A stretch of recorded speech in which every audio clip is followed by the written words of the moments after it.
नमस्कार, मैं हूं माधवी और आप देख रहे हैं सीजी भास्कर। कहते हैं उज्जैन के कण कण में शिव बसते हैं और अवंतिका नगरी के राजा स्वयं महाकाल हैं। आज एक बार फिर बाबा ने अपनी मौजूदगी का एहसास भक्तों को कराया है। सिंहस्थ 2028 की तैयारी कर रहे मजदूरों को क्या पता था कि जिस जमीन को वो टनल के लिए खोद रहे हैं वहां साक्षात महादेव उनका इंतजार कर रहे हैं। यह नजारा है उज्जैन की विश्व प्रसिद्ध महाकाल मंदिर के पास का, जहां बड़ा गणेश मंदिर के करीब टनल निर्माण के दौरान खुदाई चल रही थी। अचानक फावड़ा एक ठोस चीज से जा टकराया और जैसे ही मिट्टी हटी, वहां मौजूद हर शख्स की आंखें श्रद्धा से नम हो गई।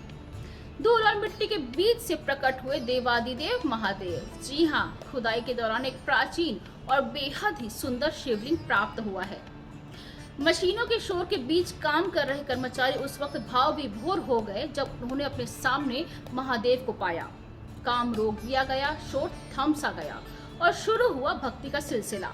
उन मजदूरों के लिए यह केवल खुदाई का काम नहीं रहा, बल्कि एक साक्षात आशीर्वाद बन गया। फौरन अगरबत्ती और फूल मंगाए गए और उसी मिट्टी भरे माहौल में हर हर महादेव के जयकारे गूंजने लगे। प्रशासनिक अधिकारियों को सूचित करने के बाद शिवलिंग को पूरे सम्मान के साथ सुरक्षित स्थान पर ले जाया गया है। आपको बता दें कि यह पहली बार नहीं है, इससे पहले भी मंदिर परिसर के पास हजारों साल पुराने मंदिर के अवशेष मिल चुके हैं, जो इस मंदिर की और इस भूमि की पौराणिकता को सिद्ध करते हैं। वाकई बाबा महाकाल की नगरी में आज हर कोई यह कह रहा है कि 2028 के कुंभ के पहले महादेव ने खुद आकर अपनी मंजूरी दे दी है। फिलहाल टनल का काम फिर से शुरू हो गया है, लेकिन वहां काम करने वाले हर मजदूर के दिल में अब श्रद्धा की एक नई टनल बन चुकी है।